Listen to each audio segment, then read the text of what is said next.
이제 들어오시면 계속해서 이제 오른쪽 사진 보이는 것처럼 있었고 직장은 왼쪽 보이는 것처럼 이런 식으로 출혈, 뭐 일호전, 뭐 이런 예, 소견이 있었습니다. 네, 감사합니다. 이 증례에 대해서 다른 교수님들 의견이 있으면 말씀해 주시면 고맙겠습니다. 네, 제가 그 전공의 때 공부할 때 아메바성 장염하면은 뭐 문어 빨판 모양이 아주 특징적이었던 족보 같은 내용이었던데 오른쪽 사진 보니까 좀 그런 모양이 관찰되는 것 같습니다. 근데 왼쪽 사진에서는 전혀 그런 거와는 다른 형태라서 첫 임프레션을 잡기가 어려웠을 것 같은데 스툴 오컬트 블러드 테스트가 스툴 에그 테스트가 이럴 때 유용한지 스트레그 테스트를 설사 환자에서 주로 사용하시는지 궁금합니다. 네, 그건 제가 답변 드리겠습니다. 제가 지금은 소화기 내과를 하고 있지만 원래 제 전공은 기생충학이거든요. 그래서 실제 기생충학 교실에서 박사학위도 받았습니다. 그래서 제가 좀 정리해 왔는데요. 방금 물어보셨는데 대변 검사는 전통적인 검사법이긴 합니다만 잘 안 나옵니다.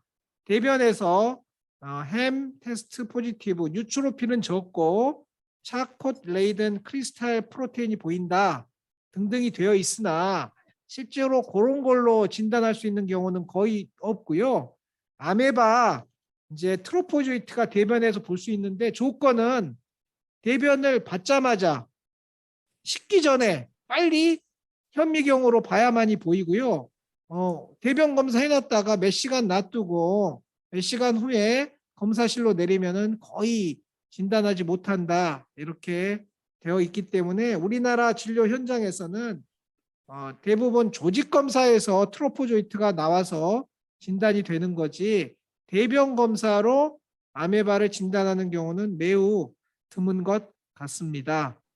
조직 검사를 해보면은 트로포조이트가 보이는데 트로포조이트는 좀 백혈구 비슷하게 마크로파지처럼 생겼는데요.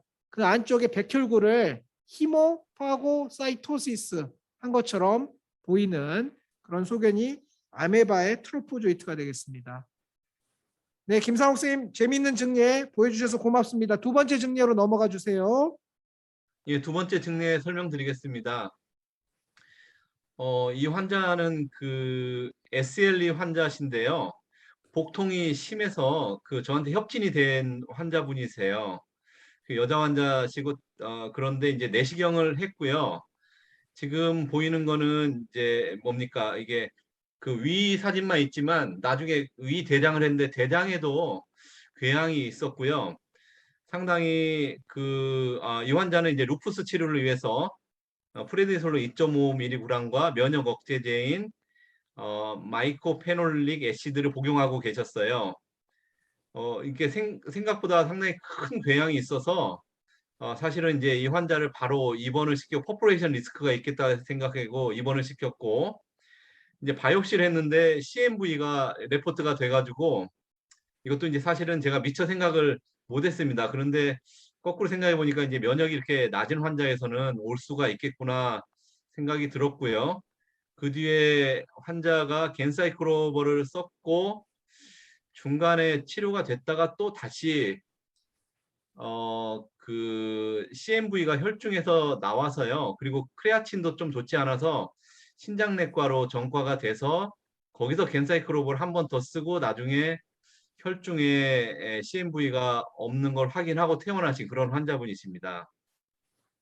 네, 감사합니다. 그러니까 루푸스로 면역 억제 치료를 받던 중에 발견된 펀치아웃 타입의 큰 얼서인데 CMV를 처음에 의심하지 못했지만 조직 검사로 확인해서 치료했고 대장에서도 CMV 콜라이티스가 있었다는 그런 예, 증례가 대장에서도 되겠습니다. CMV 인크루전 바디가 보인다고 이렇게 결과를 받았습니다.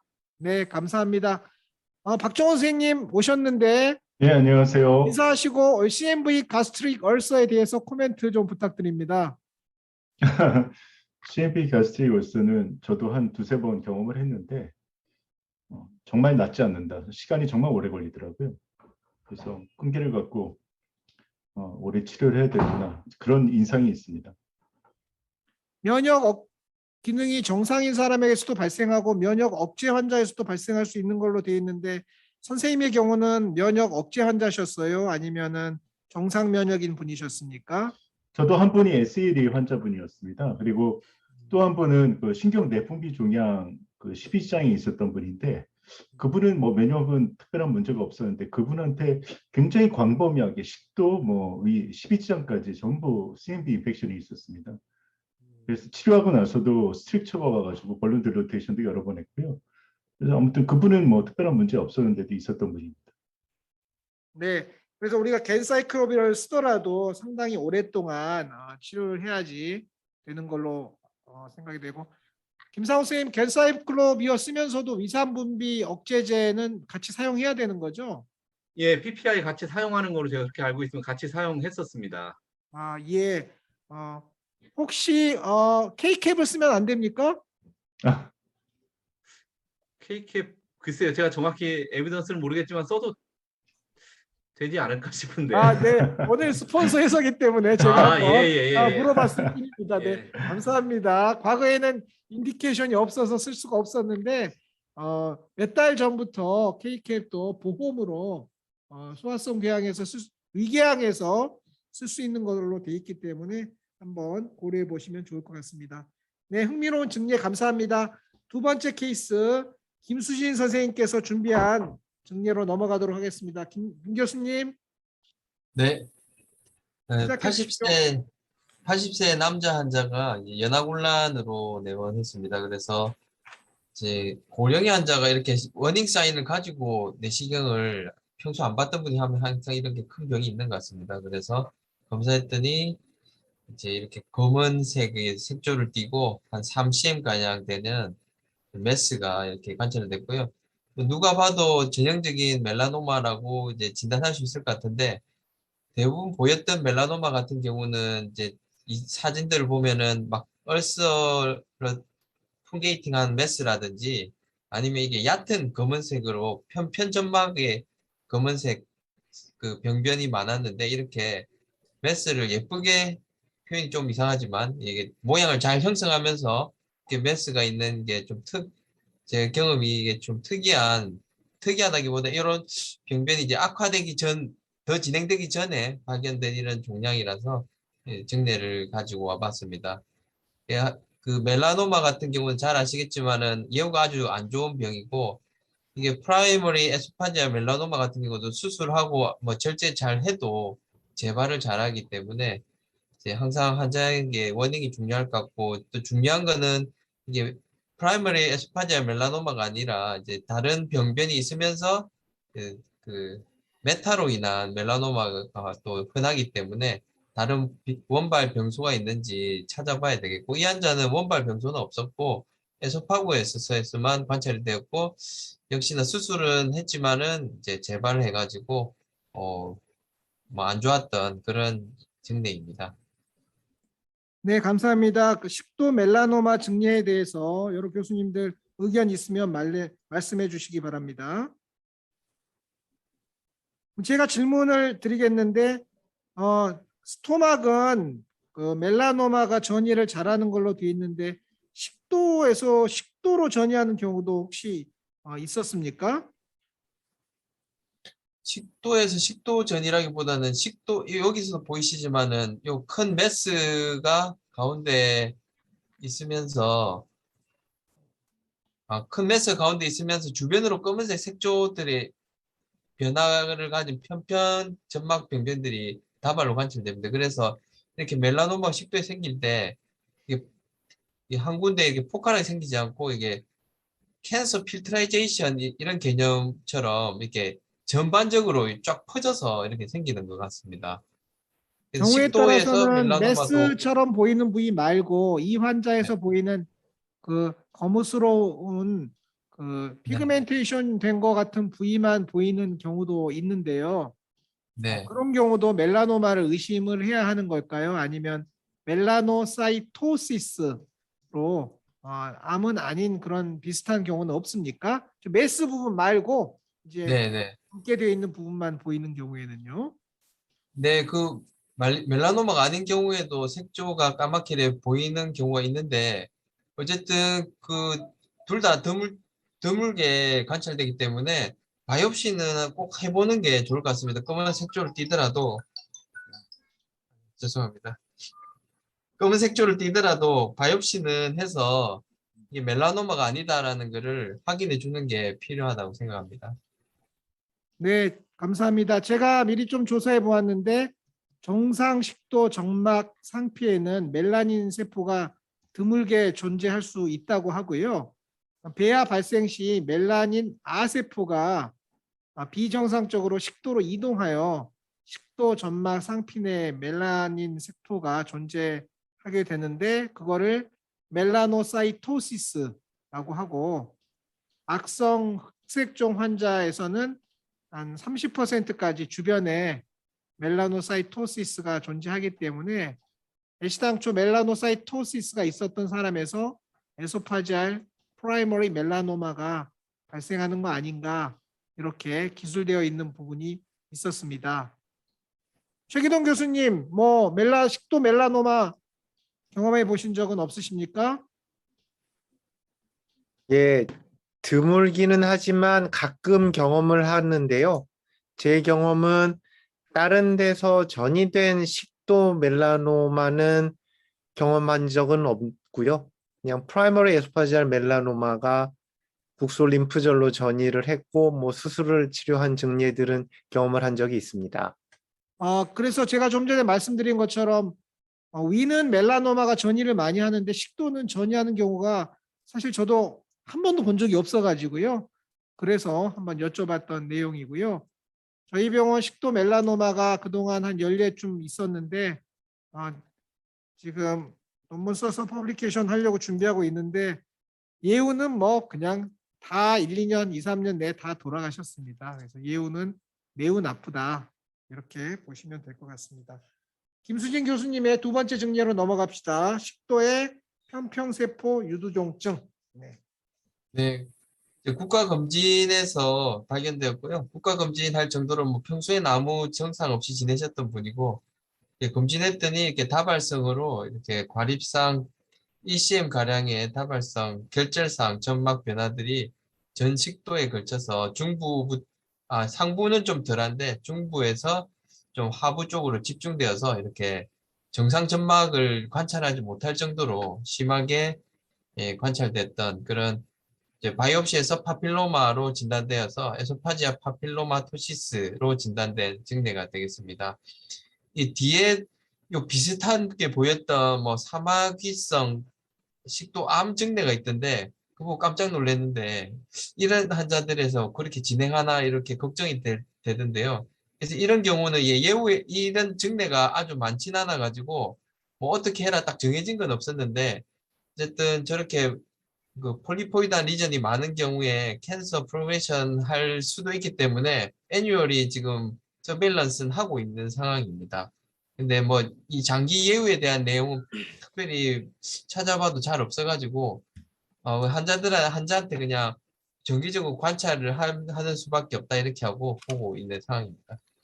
네, 좋습니다. 이 증례에 대해서 코멘트 있으시면 해주시기 바랍니다.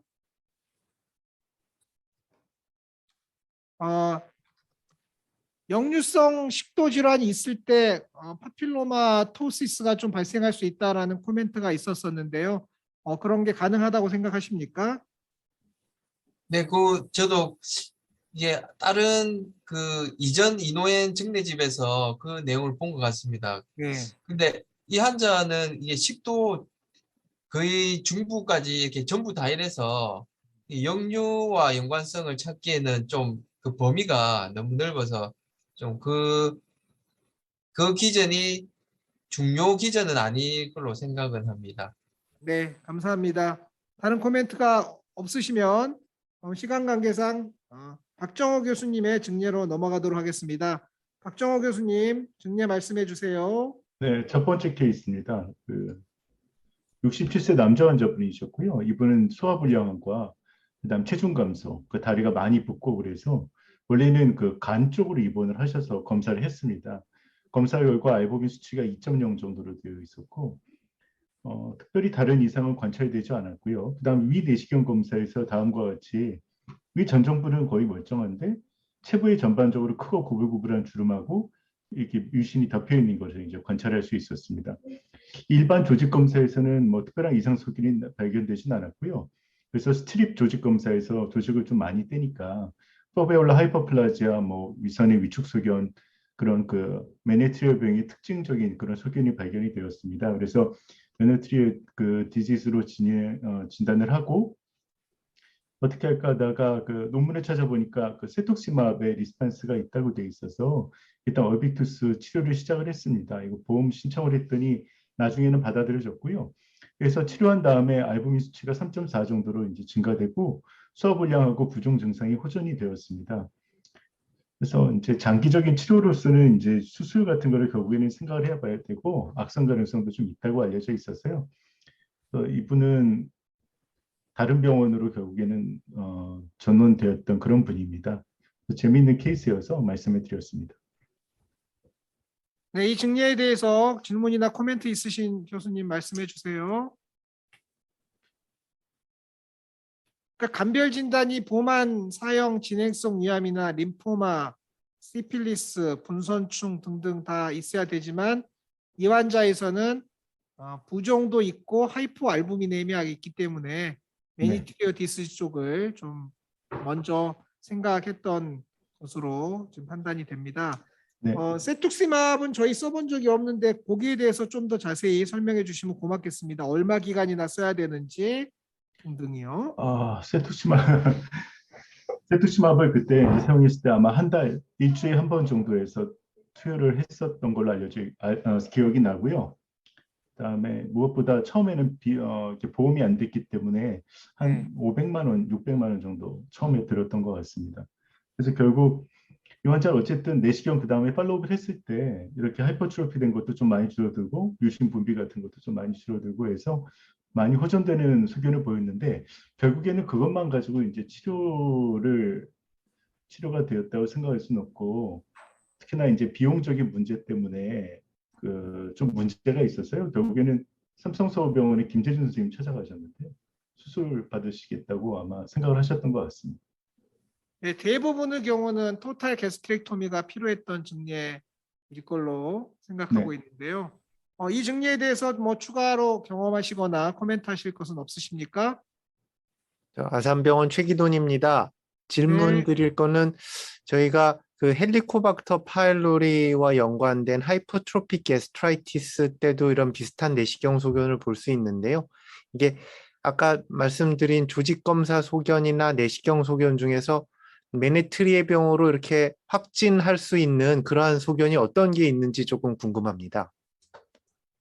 그 특징적인 소견이 그 분비, 위선의 위축 소견, 그러니까 에시드 분비하는 그런 부분이 많이 위축되어 있고요. 예. 그에 반해서 뮤신이 분비하는 포베올라 하이퍼플라지아가 특징적인 소견이라고 합니다. 그리고 헬리코박터는 이분이 발견되지 않은 걸로 제가 기억을 하고 있습니다. 조직 검사에서도 그러니까 수술이 아니고 조직 검사에서도 글랜드 시스틱 다일레이션이 확인될 수가 있는 것입니까?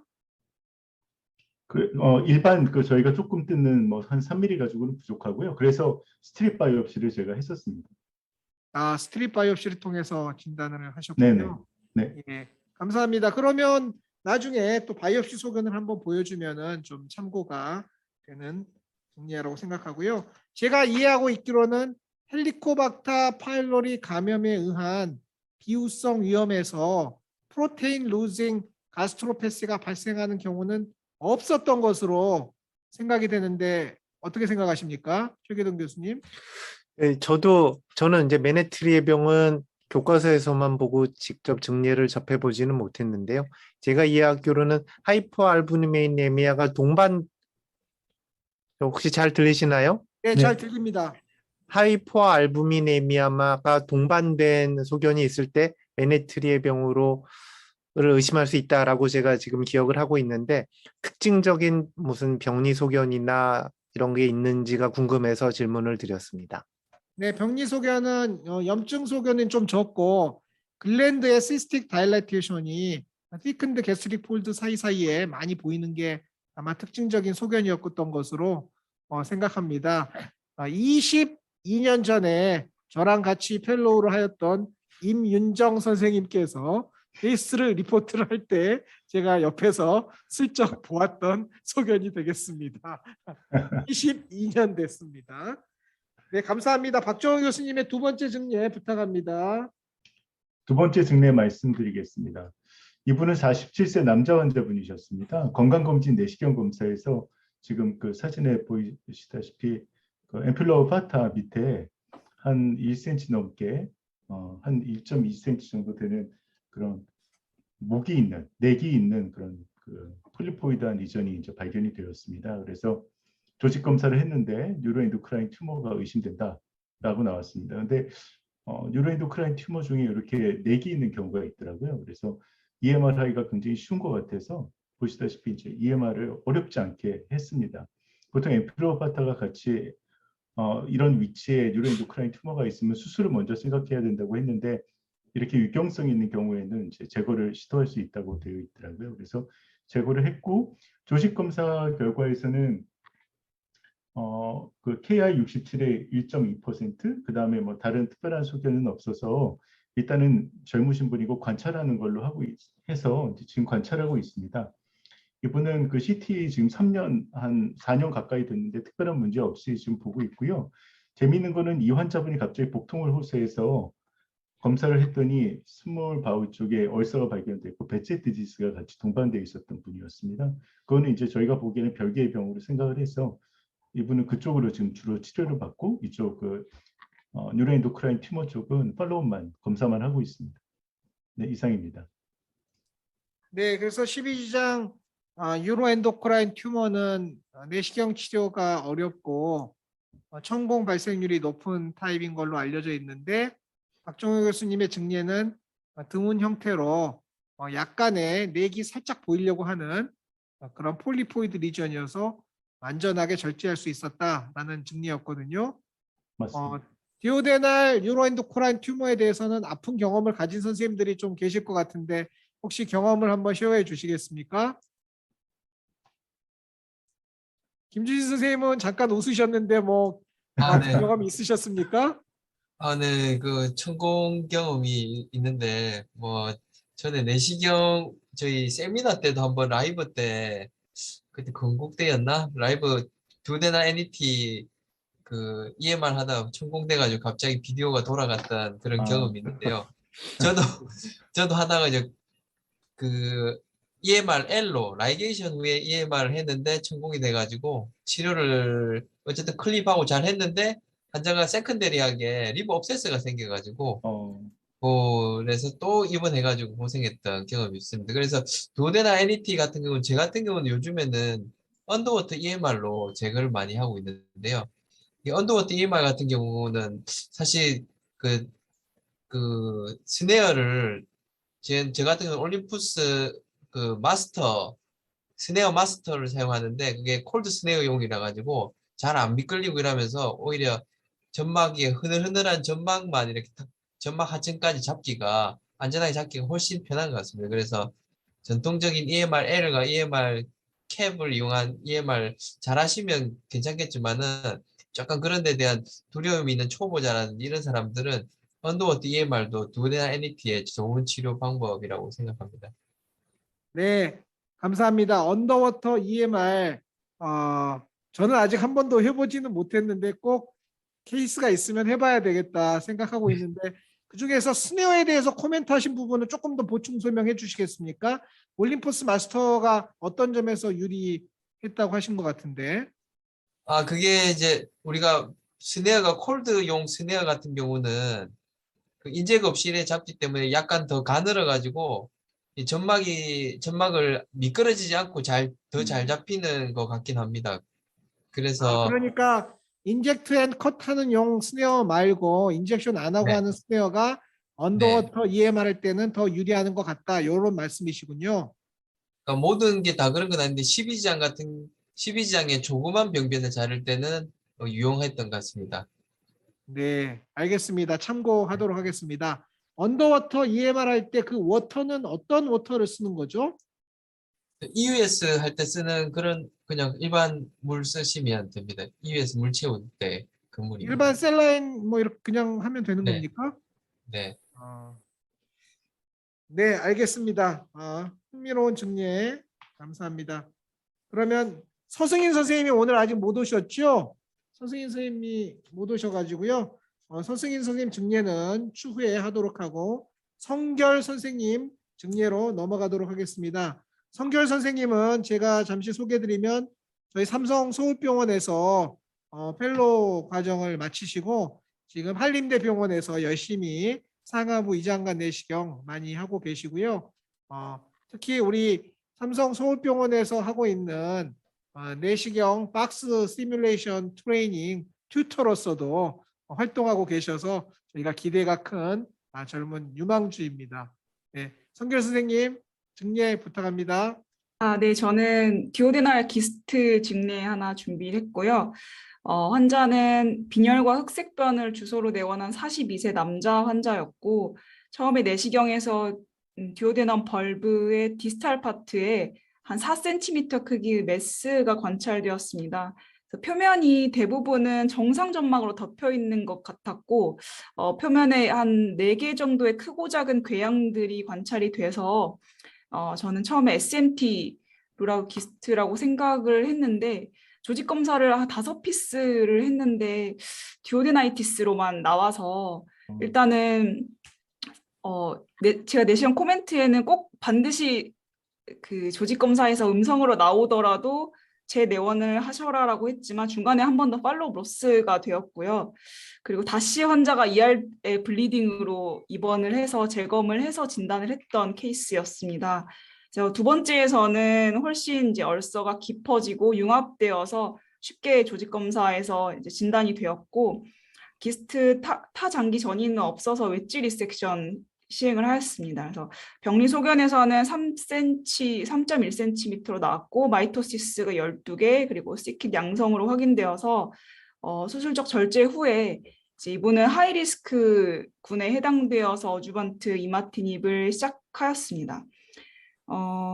그 기스트 위장관 기스트는 이제 ICC에서 발생하는 것으로 알려져 있고 또 크기가 5cm 이상이고 마이토시스 카운트가 10개 이상 혹은 이제 가스트릭 기스트와 다르게 논 가스트릭 기스트에서는 크기가 2cm 이상이면서 마이토시스가 6개 이상이면 개정된 NIH 크라이테리아에 따라서 하이리스크로 분류되기 때문에 어주마트 이마티닙 투여가 가능했고 환자는 1년 계획하고 이제 시작을 하였던 케이스입니다.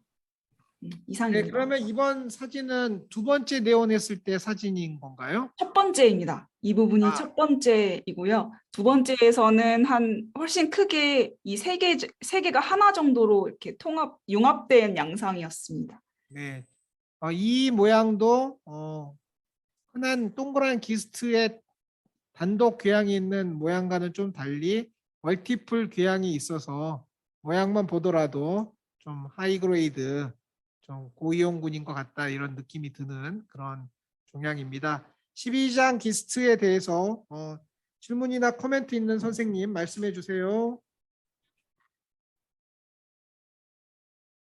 그냥 이건 궁금해서 여쭤보는 건데요.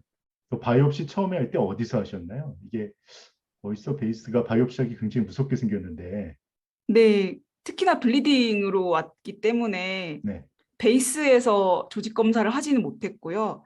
근데 저 뒤쪽에 매끈한 정상점막 부분에서는 당연히 아무것도 안 나올 것 같아서 그 엣지를 중심으로 비교적 바스큘라리티가 덜해 보이는 부분으로 5개를 이렇게 조직 검사를 했었습니다.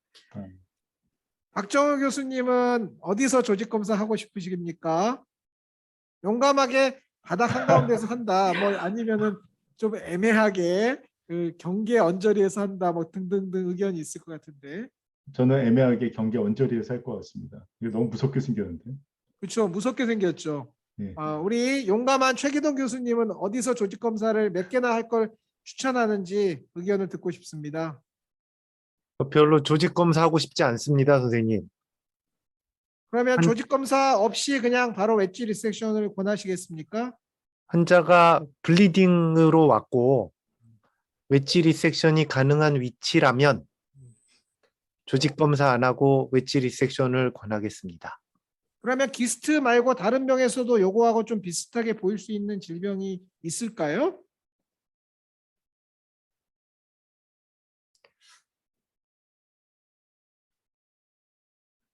일단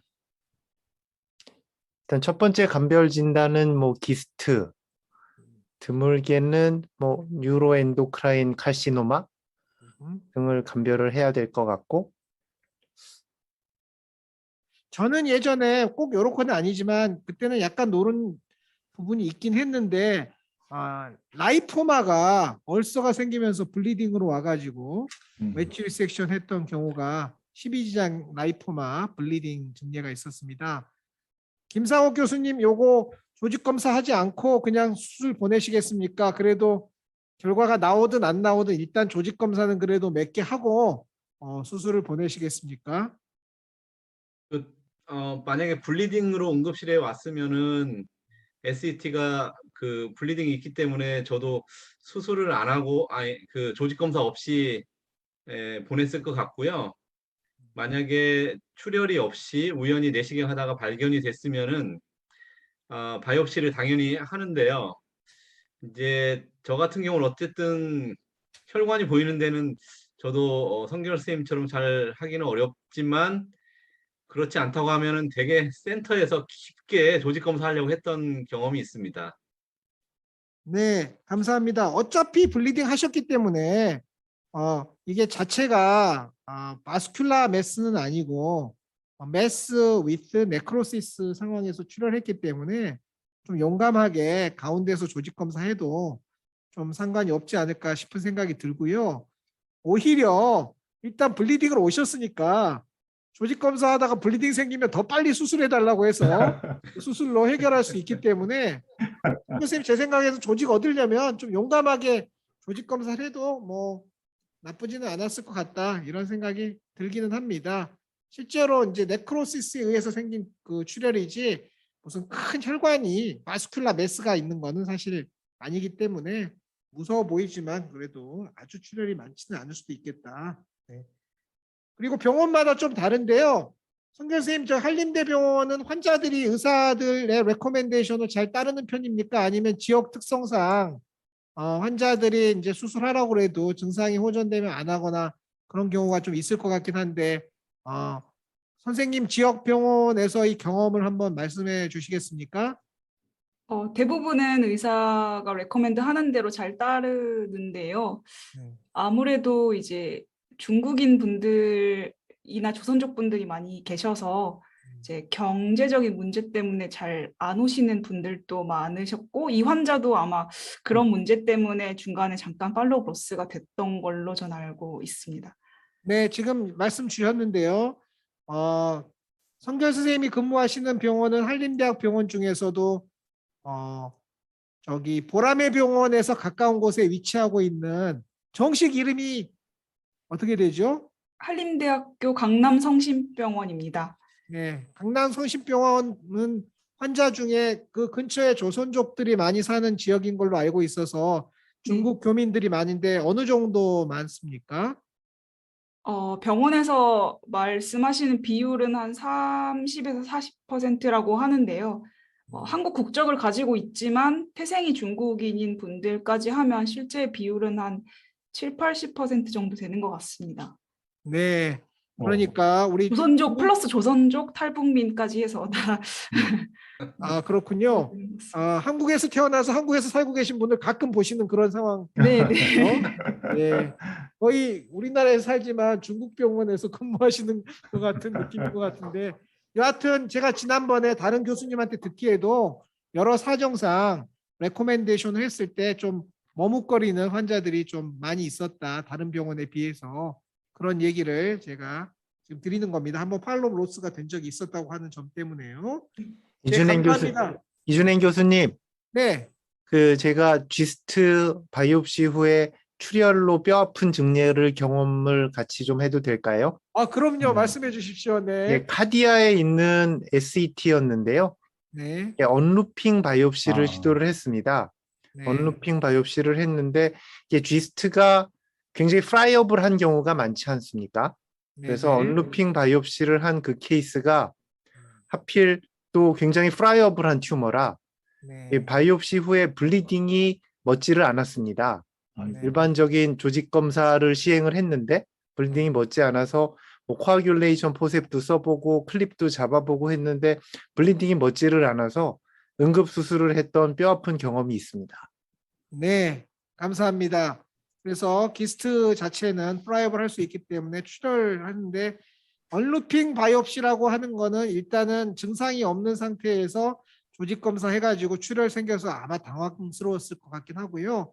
제가 말씀드린 거는 이 환자는 어차피 출혈로 오셨기 때문에 그다음에 치료로 연결을 해야 되니까 그런 언루핑이나 이러한 SMT 조직 검사는 아직도 많이 하고 계십니까? 어떻습니까? 아산병원의 치료 경향을 한번 잠깐 설명해 주시면 좋겠습니다. 그 케이스 이후에 저는 언루핑은 가능하면은 GIST가 의심되는 환자에게서는 하지는 않고요. 그러니까 주로 EUS 바이옵시를 티슈 얻는 방법으로 사용을 하고 있습니다. 네, 알겠습니다. 다양한 방법으로 접근하고 계신 것 같습니다.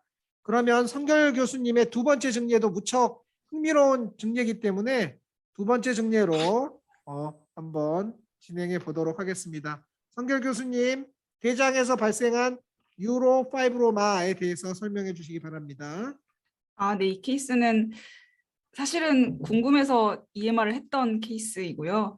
환자는 77세 여자 환자로 타입 1 뉴로파이브로마토시스가 있었고 얼굴과 이제 전신에 수백 개의 연갈색 반점과 결절들이 있었습니다. 복부 불편감이 있어서 대장 내시경을 시행했는데 A콜론에서 한 0.8cm 정도 되는 무경성 용종이 관찰됐고 중앙부에 살짝 발적과 디프레션이 동반되어 있었습니다. 그래서 용종은 아닌 것 같은데 약간 점막하 병변 같은 느낌도 있으면서 중앙부는 또 약간 디프레션 돼 있고 해서 점막하 주입을 해봤는데 다행히 쉽게 용기가 되는 양상이어서 EMR로 제거를 했습니다. 그래서 조직 검사에서 점막층과 점막 하층에서 스핀들셀 프롤리퍼레이션이 보였고 S100과 CD34가 양성이고 CD117 클라우딘 1이 음성이어서 최종적으로 이제 신경 섬유종으로 진단을 하였습니다. 그래서 이런 케이스를 좀 찾아봤는데 사실 이렇게 사진이나 이런 것들이 많지는 않았고요.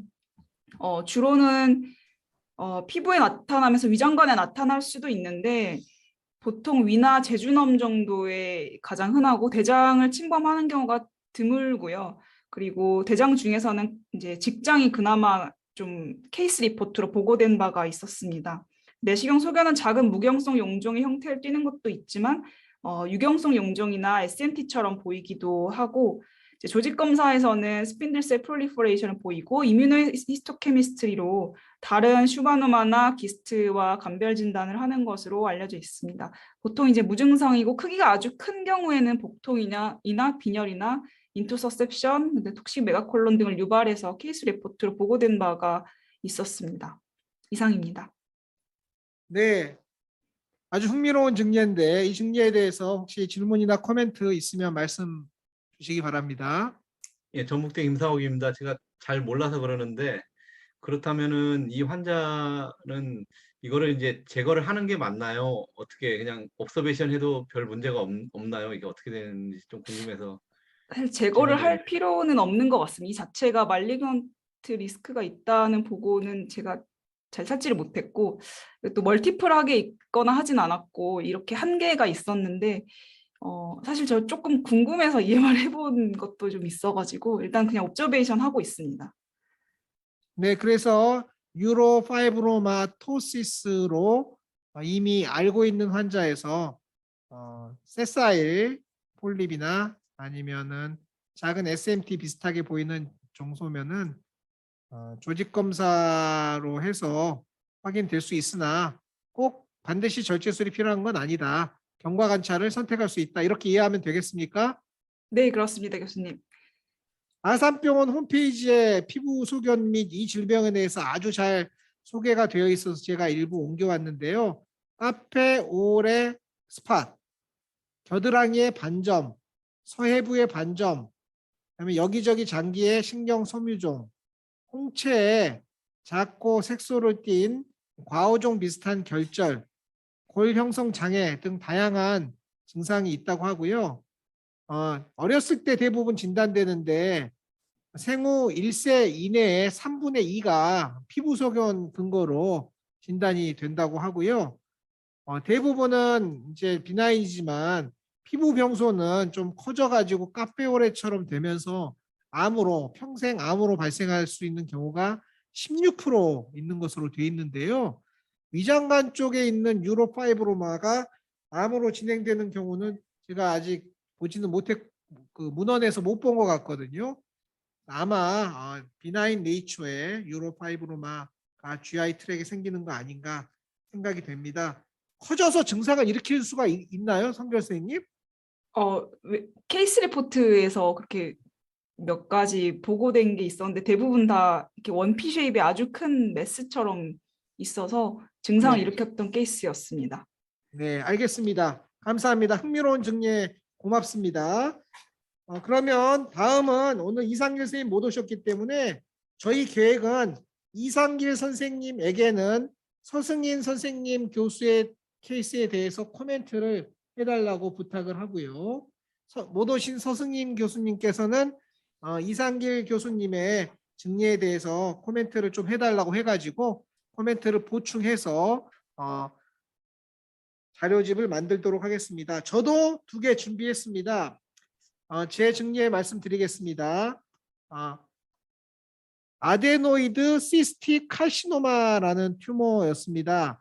40대 남성이 1년 전에부터 알약을 먹다가 걸린 적이 있다고 했는데 내시경 검사를 했는데 특이 소견이 없다고 하셨고요. 점차 목에 뭐가 걸려서 음식이 넘어가는 듯한 증상이 있다고 해서 이상하다. 내시경에서 특별한 거 없는데 이물감 내지 걸린 증상이어서 내시경을 예약하고 일단은 목에 뭐가 불편하다고 그래서 체스트 PA도 이제 처방을 내렸는데요. 내시경 검사에서는 식도 입구부터 3, 4cm 구간에 걸쳐 분명히 좁아져 있는 소견이 있었고요. 가는 내시경으로밖에 통과를 못했는데 체스트 엑스레이에서 이니셜리 멀티플 메타스타시스가 있었습니다. 그래서 이비인후과에서 이러한 진단명을 붙여줬고요. 결국 검사를 해가지고 이미 스테이지가 높은 상태였기 때문에 항암 치료하고 뭐 여러 가지 했는데 환자가 거의 한 5년 정도 생존하다가 결국은 사망을 하셨습니다. 증상은 상부 식도에 익스트리직 컴프레션 양상의 메스가 있어가지고 좁아져 가지고요. 이걸 어떻게 할까 고민을 하다가 처음에는 한번 스텐트를 슬쩍 해봤는데요. 스텐트를 했는데 이 상부 식도기 때문에 환자가 불편감이 너무 심해가지고 스텐트 하자마자 바로 그날 빼달라고 그래가지고요. 그 다음 날인가 아마 스텐트를 제거했고요. 그 이후로는 어떻게 할 수가 없어서 이제 항암 치료하면서 한 달에 한 번 내지 2달에 한 번 정도 인터미턴트하게 벌룬 다일라테이션을 해가지고 한 몇 년간은 그나마 음식을 드시고 지내시다가 마지막에는 결국 음식도 드시지 못하고 멀티플 메타스타시스 프로그레션 해서 첫 진단 6년 후 사망하셨던 안타까운 증례였습니다.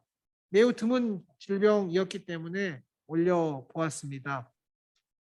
이 증례에 대해서 질문이나 코멘트 있으신 선생님 말씀해 주시기 바랍니다. 네, 지난 금요일에 제 22차 그 상부위장관 집담회에서 그 에소파지알 아데노이시스 칼시노마 증례가 제가 발표가 있었는데요.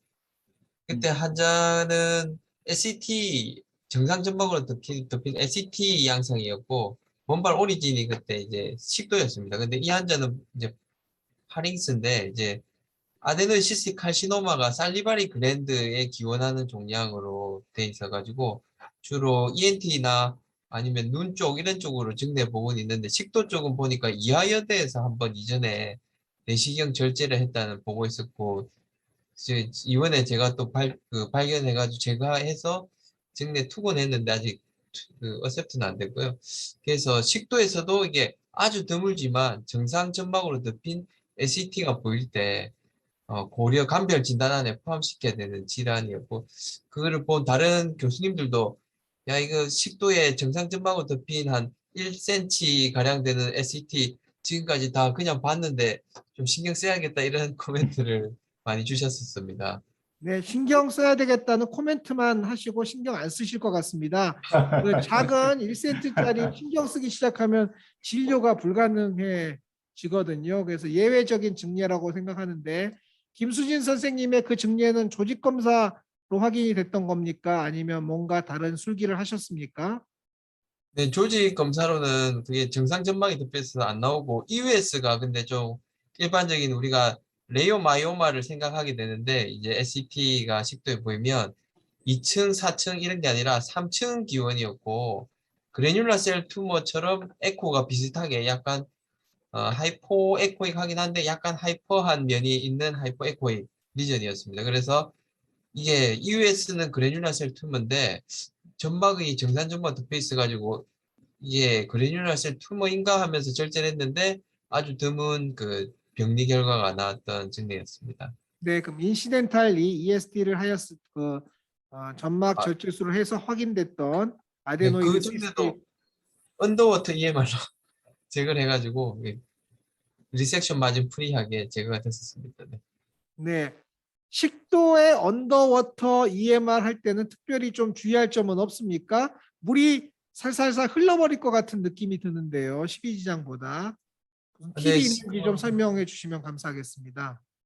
EUS를 식도에 하실 때 뭐 하시는 것처럼 하시면 되는데요. 이제 조금 그 침대를 EUS는 아무래도 헤드업을 물이 막 흘러도 네. 잠깐 보면 되는 건데 EMR을 하려면은 물이 딱 고여 있어야 될 것 같은 느낌이 들기는 하는데요. 아, 꼭 그렇지만 않습니다. EUS 하듯이 한쪽에 물 흘리면서 어느 정도 물에 잠기면 스네어 네. 걸면은 이게 리프팅이 좀 되기 때문에 네.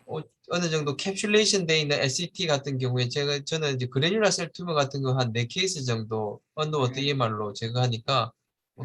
간단하게 제거되고 보증내도 캡슐레이션 잘 돼 있는 매스라 가지고 네네. SET지만 3층 기원의 SET는 식도에서 언더워터 EMR 하면 무난하게 제거할 수 있을 거라 생각됩니다. 네, 감사합니다. 김수인 선생님은 가끔 물 위에서도 작업하지만은 주로 물 아래에서 작업하시는 걸 좋아하시는 것 같습니다. 네, 감사합니다. 다음 증례는 간단히 하고 넘어가겠습니다. 그냥 사진이 있어서 한번 가져온 증례이고요. 환자가 위암 내시경 치료 정기적인 검사를 받는 환자인데 추정 내시경 검사 도중에 식도에서 자그마한 궤양이 발견됐고요. 도대체 뭔지 알 수가 없었는데 나중에 외래 왔을 때 뭐 잘못 먹은 거 없냐 이렇게 물어보았더니 환자가 정기적인 추정 내시경 검사하기 4, 5일 전에 뜨거운 감자를 먹다가 가슴에 걸려가지고 무척 힘들게 물을 먹고 이렇게 해가지고 삼켰다라는 병력이 있어가지고요. 그러면 뜨거운 감자에 의한 에소파지알 번을 나흘 후에 ESD 팔로업 하다가 발견한 그런 증례로 잠정적으로 결론하고 에소파지알 번 케이스로 올려보았습니다. 뭐 이런 비슷한 경험 하신 적이 있으십니까, 여러 선생님들? 네, 뭐 없으실 수도 있는데요. 하여튼간에 식도에 뜨거운 물건에 의한 뻔이 있을 수 있다. 이 정도만 보시고 넘어가면 될 것 같습니다. 네, 감사합니다. 다음 증례하겠습니다. 최기동 교수님의 증례가 마지막으로 남아 있습니다. 최기동 교수님 설명해 주세요.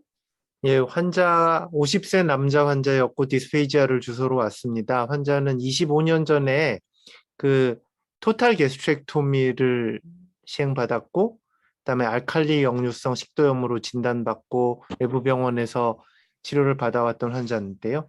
그 외부 병원에서 이게 에소파지알 메스가 발견이 돼서 조직 검사를 했고, 조직 검사에서 이상 소견이 없다고 저희 병원으로 의뢰가 된 환자입니다. 그 왼쪽 사진을 보시면 그 정상 식도 점막 아래쪽 그 사진의 중앙부에 있는 부분이 이제 병소의 시작이 되겠고요. 주변 점막하고 경계가 잘 구별이 되는 이런 파필러리한 그 병변이 관찰이 됐고, 병변은 식도 내강 전체를 둘러싸는 양상이었고 내시경 통과가 불가능한 소견이었습니다. 그리고 다음 주십시오. 저희 병원에서도 이제 한 2차례 조직 검사를 시작했는데, 조직 검사에서 모두 크로닉 에소파자이티스, 그다음에 에피셀리아 하이퍼플라지아 소견만 계속 반복돼서 관찰이 되었고, 5번째 시행한 좀 딥바이옵시를 멀티플하게 했는데요. 거기서 그 베르코스 칼시노마를 시사하는 소견이 관찰이 되어서 저희가 이제 다른 디스턴트나 림프노드 메타스타시스 소견이 안 보여서요. 그 외과에 의뢰해서 식도 절제술을 시행을 했고, 파이널 패솔로직 T2N0 식도암으로 최종이 진단이 되었습니다. 네, 먼저 질문은 왼쪽 사진은 식도의 어디 위치죠? 그러니까? 지금 이게 G 정션이 아니고요. 네, 그 그러니까. 스퀘머스 에피셀리움, 정상 스퀘머 에피셀리움하고 튜머의 경계 부위, 그러니까 튜머의 프록시말 마진 부분입니다. 뭐 중부 식도 정도 되는 거니까. 예, 그 정도 되는. 예. 예, 언급 보면은 G 정션처럼 보이는데 G 정션이 아닙니다. 예. G 정션이 아니고 중부 식도. 예. 여기 그 편집실에서는 왼쪽 사진에 밑에 위치를 중부식도 이렇게 밑에 작은 글자를 좀 써주시기 바랍니다. 중부식도에 스쿼머 튜머의 프록시말 마진. 에서 갑자기 튜머로 경계가 예. 경계가 이렇게 보이는 종양이었습니다. 김수진 선생님 걱정되신다고 네. 하셨는데 두 중례를 보시면서 좀 의견 내지 코멘트 부탁드립니다. 네. 그 오른쪽 사진 보고 엄청 걱정했는데 왼쪽 사진 보니까 그게 확실히 좀 이거는 좀 다르게 보여서 안심이 됩니다, 이제는. 네, 뚜렷하게 루멘을 좁히는 메스 그리고 그것 때문에 디스파자 및 이제 증상이 없는 건데요. 최기동 교수님, 아산병원 정도라면은 한두 번 조직 검사에서 안 나와도 뭔가 분명한 메스고 환자가 10kg 이상 빠진 상황이기 때문에 수술을 좀 더 일찍 해볼 수도 있었을 것 같은데 5번씩이나 팔로업 조직 검사를 하신 이유는 무엇인지 궁금합니다. 지금 아마 제가 이게 조금 오래된 증례라 정확하지는 않은데 외부에서 2번 조직 검사에서 네거티브가 나왔고 저희 병원에서 아마 3번째 시도에서 나왔던 걸로 생각이 되고, 만약에 거기서 이제 조직 검사가 안 나오면 EUS 가이디드 바이옵시를 해야 되겠다라고 생각한 직전에 나왔던 걸로 기억하고 있습니다. 베루커스 칼시노마는 제가 잘 모르는 디지즈 엔터티인데 좀 설명 좀 부탁드립니다. 일단 스퀘머스 셀 칼시노마의 베리언트로 알려져 있고요. 근데 조금 주로 이제 디스턴트 메타스타시스를 하는 거는 비교적 드물다고 돼 있고, 그다음에 병인은 잘 알려져 있지는 않은데 다른 식도암과 마찬가지로 흡연, 그다음에 알코올, 그다음에 리플럭스가 관여가 된다라는 그러한 증례들이 보고가 돼 있습니다. 그래서 뭐 증례 보고가 많지는 않았던 것 같고요. 제가 이거를 예전에 증례 보고를 했을 때는 한 20예 정도? 그 정도로 증례 보고가 돼 있던 그러한 종양으로 기억하고 있습니다.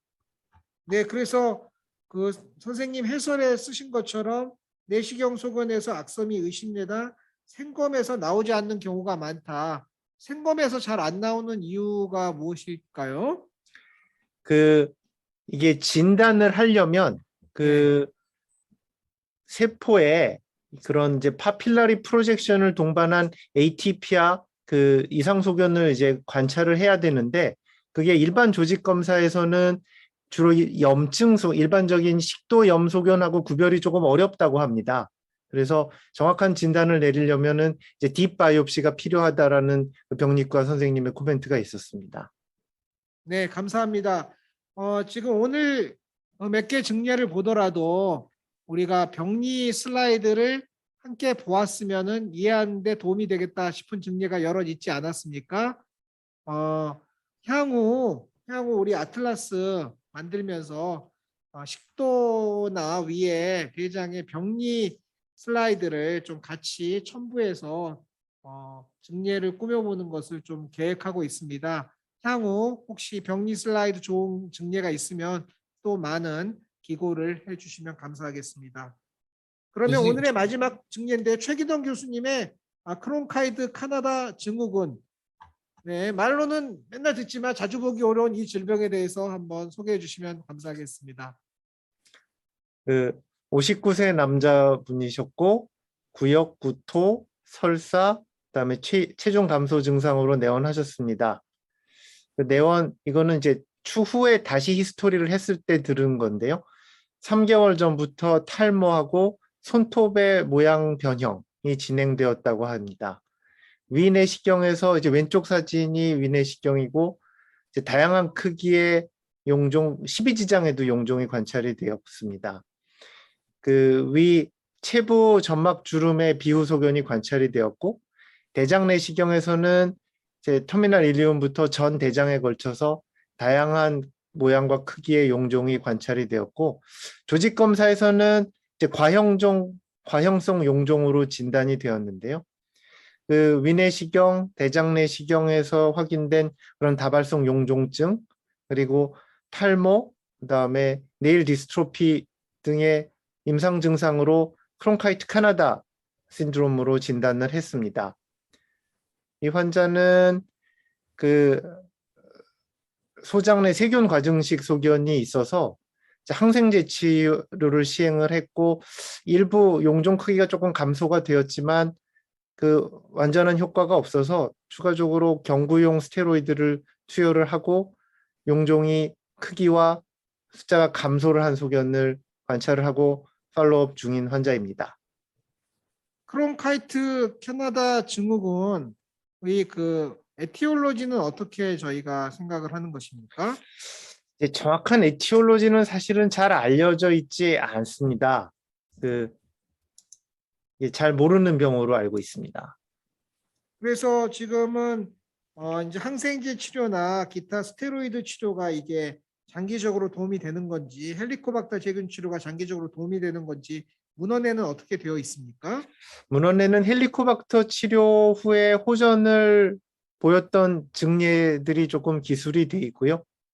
그 다음에 뭐 아연 투여 뭐 이런 것들이 뭐 주로 증례 보고로 기술이 돼 있습니다. 뭐 크로몰린 소디움 치료 같은 것들도 기술이 돼 있고 그래서 지금 아직 확립된 치료는 없지만 가장 많이 사용되는 치료는 아마 그 헬리코박터 파일로리가 있으면 제균 치료를 하고 스몰 바울 박테리아 오버그로스가 있으면 치료하고 경구용 스테로이드 치료가 아마 가장 널리 사용되는 방법이 아닌가 지금 생각하고 있습니다.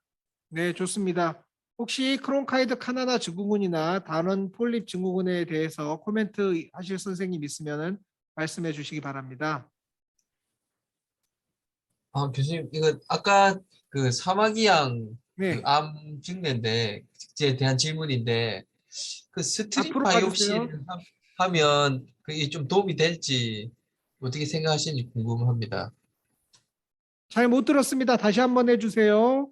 네, 스트립 바이옵시가 이런 증례 때 도움이 많이 될지 의견이 궁금합니다, 교수님. 네, 조직 검사 포셉 바이옵시에서 잘 진단하기 어렵기 때문에 스트립 바이옵시를 해보면 어떤가라는 김수진 선생님의 의견입니다. 최기동 교수님 어떻게 생각하십니까?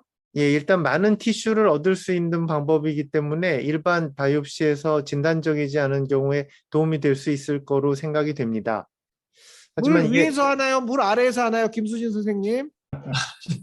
스트립은 물 위에서 합니다. 네. 물 위에서 하는 걸로. 예, 물 위에서 하는 스트립 바이옵시로. 근데 이렇게 네. 루멘을 인서클링하는 메스에서 이게 스트립 바이옵시를 효과적으로 하기가 이게 좀 깊은 티슈를 얻기가 쉽지는 않을 것 같습니다. 혹시 빌러싸게 혹시 이렇게 잘하면 약간 스네어로 이렇게 좀 잡을 만한 부위는 없었습니까? 지금 이게 내시경이 사실은 통과가 깊이 잘 되지를 않아서요.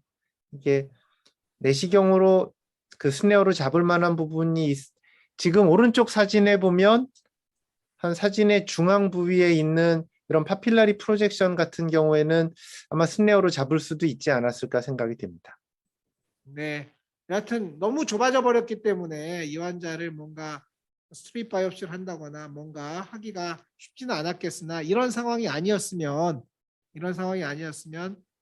EMR 스트립 바이옵시를 한번 시행해 보는 것도 많은 티슈를 얻는다는 의미에서 도움이 될 수 있겠다라고 말씀 주신 걸로 정리하겠습니다. 다시 크론카이트 카나다 증후군으로 넘어가서 성결 선생님 뭐 폴립 증후군 뭐 가끔 보신 건 없습니까? 마이크가 꺼져 있습니다. 아직 제 환자 중에는 폴리포시스 환자들은 없어가지고 FAP 말고는 없어가지고요. FFP 이외에는 아직 경험은 네, 없어가지고요. 네. 예, 좋은 증례들 많이 모아가지고 또 발표해 주시기 바랍니다. 그러면 오늘 1시간 다 됐고요. 준비한 증례도 다 말씀드렸습니다. 그러면 한 분씩 마무리 인사 말씀하고 오늘의 시간을 마치도록 하겠습니다. 그러면 맨 왼쪽부터 김수진 선생님부터요.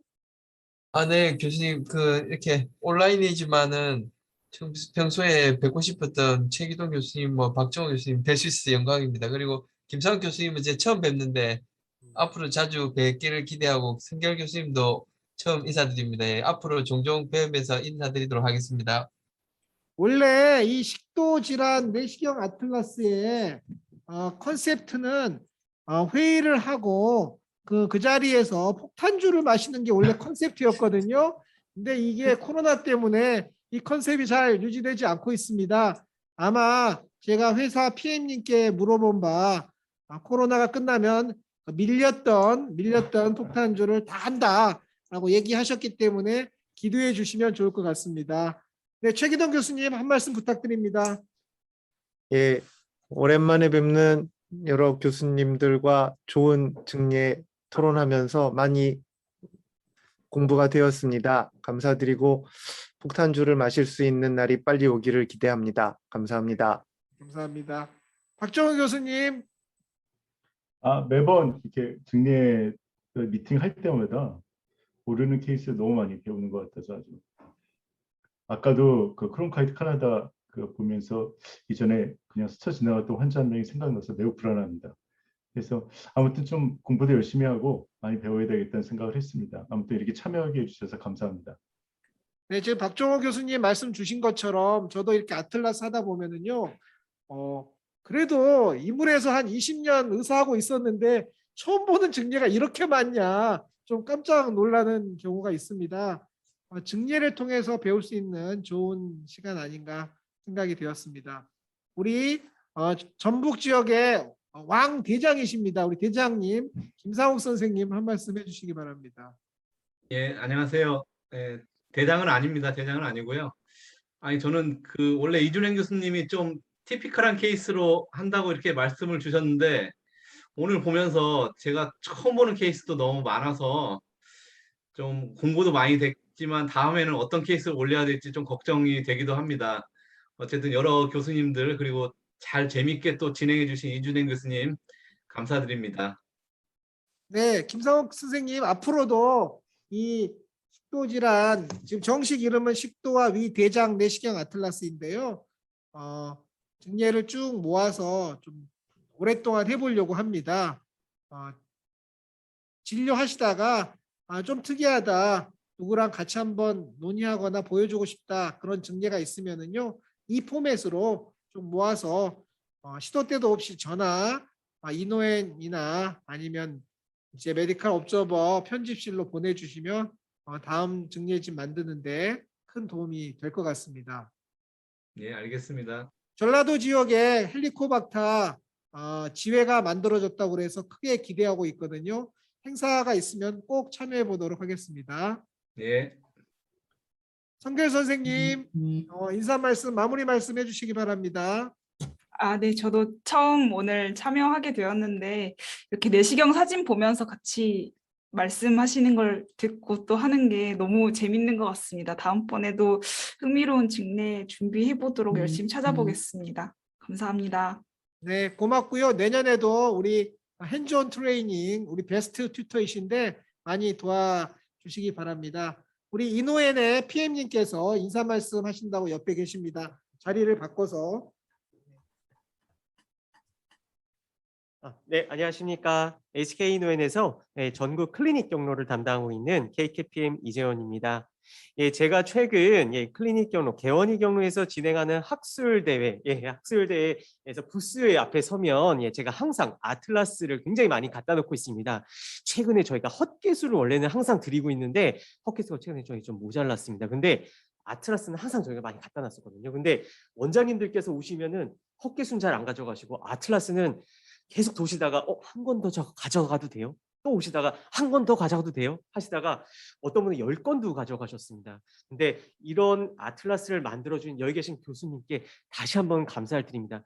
다른 회사들은 항상 볼펜과 물티슈를 드리지만 저희는 교수님들의 직내 경험을 이렇게 저희는 드릴 수 있다는 거, 이런 경험을 나눠주신 교수님들께 다시 한번 고개 숙여서 감사드립니다. 네, 감사합니다, 교수님. 네, 감사합니다. 아틀라스를 주면서 마실 물도 꼭 같이 주시기 바랍니다. 네. 우리 메디컬 옵저버 본부장님. 네, 편집해 안녕하세요. 주고 계십니다. 네, 안녕하세요. 저는 메디컬 옵저버의 공희진이라고 합니다. 오늘 토의 내용 드신 거 잘 정리해서 보다 많은 선생님들께 도움될 수 있는 내용으로 예쁘게 편집해 보겠습니다. 감사합니다. 네, 여러분, 이번이 8번째 권이거든요. 6번째까지 모아가지고 단행본을 냈습니다. 단행본은 다음 달부터 여러 병원, 각급 병원에서 보실 수 있도록 디스트리뷰트 한다고 하오니 여러분들 요청하시면 될 것 같고요. 수고 많으셨습니다. 그러면 이것으로 마치도록 하겠습니다. 여러 선생님들 들어가십시오. 감사합니다. 수고하셨습니다.